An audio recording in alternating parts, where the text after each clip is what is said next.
All right, today we're diving into a really high-stakes business case. It's about a successful hedge fund, Silverton Capital, that's staring down a crisis that could literally threaten its entire existence. And that really is the central question, isn't it? This isn't just one problem they're facing, it's a convergence of four massive, simultaneous disruptions in the market. I mean, this is an unprecedented challenge, even for the most experienced investors out there. Now, to really get why this is such a big deal, you have to understand who Silverton is. This isn't some reckless fund that got caught off guard. These guys are methodical, they're analytical, and they have a long, proven history of navigating market chaos when pretty much everyone else failed. And look, their track record is, well, it's seriously impressive. They dodged the dot-com bubble, and, this is the big one, they kept their capital safe through the 2008 financial crisis. And that history of success is exactly what makes this whole situation so interesting. The very models that saved them before are totally failing them now. So that brings us to the absolute heart of the problem. A senior partner at the firm really hit the nail on the head. He said what terrified them wasn't any single storm, but the interaction effects. Basically, how all these crises could smash together and spin out of control in ways nobody could predict. Okay, storm number one is commercial real estate. The shift to remote work isn't temporary, it's permanent. That means office buildings, a big chunk of what Silverton has invested in, are emptying out. So loan defaults are climbing, and the value of these massive properties is just cratering. Then you've got the AI boom. On the surface, it looks like the next big thing, right? But Silverton's analysts noticed something weird. It seems like the same few tech giants are investing in each other, buying from each other, and providing services to each other. It's like they're just passing money back and forth.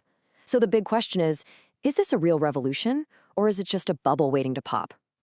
All right, storm number 3. The way we work has completely changed.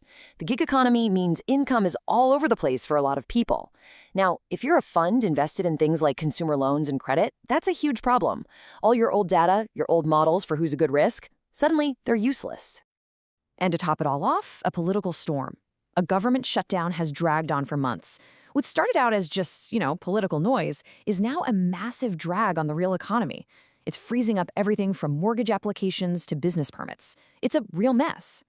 So you've got these 4 huge, separate problems all hitting at once.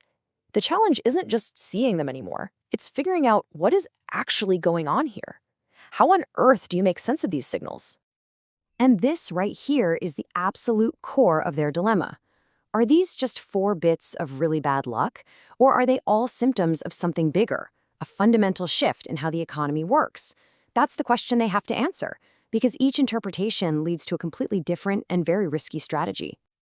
So what did the leadership team do? They boiled all this chaos down to 4 distinct, totally incompatible strategies. Each one is a bet on what the future holds, but here's the catch. They can't pick and choose. They have to go all in on one. Let's break them down.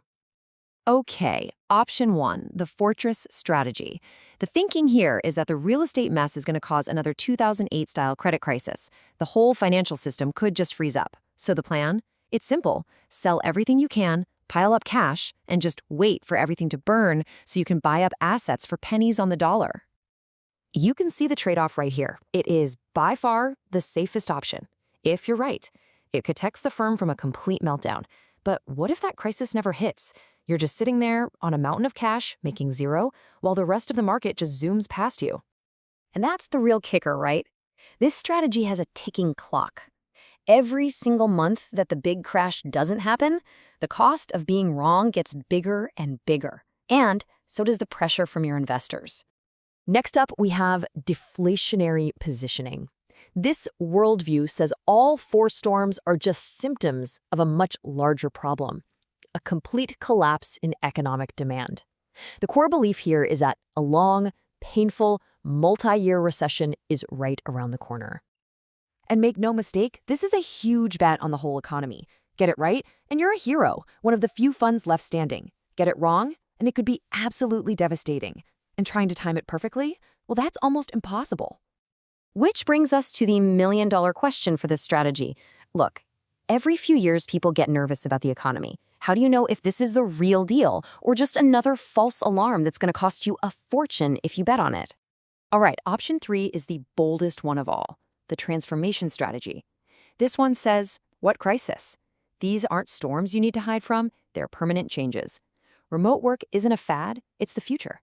AI is the new internet. So the goal isn't to hunker down, it's to lean in, and fast. The upside here is massive. I mean, you get in on the ground floor of a huge economic shift. But the risk? It's just as big. You could end up selling your old stuff at the absolute bottom right before it bounces back, and buying into the new stuff right at the peak of a hype bubble. So the real gut check question is, are you a visionary or are you just plain wrong? Is Silverton really seeing something everyone else is missing, or is the market right to be skeptical? There's a fine line there. And that brings us to our final option, tail risk insurance. This one says, hey, the real danger is that we have no idea how these things will combine. It's all about the black swan, that totally unpredictable, catastrophic event. So you don't even try to predict it, you just buy insurance. What's great about this is you get to stay in the market. You get the upside if things go well, but you're protected from a total wipeout. The downside? Well, that insurance is expensive. It's a constant drag on your returns, year after year, for a disaster that might never actually happen. And that's the fundamental problem with this approach, isn't it? How long do you keep paying that premium for an insurance policy you hope to God you never have to use? At some point, the cumulative cost of that protection could actually be worse than the loss you were trying to prevent. So, there you have it. 4 storms. 4 completely different, incompatible strategies. The leadership team knows one thing for sure. Doing nothing is the only choice that guarantees failure. They have to make a bet. So I'll leave you with the same question they're facing. Which future would you bet everything on?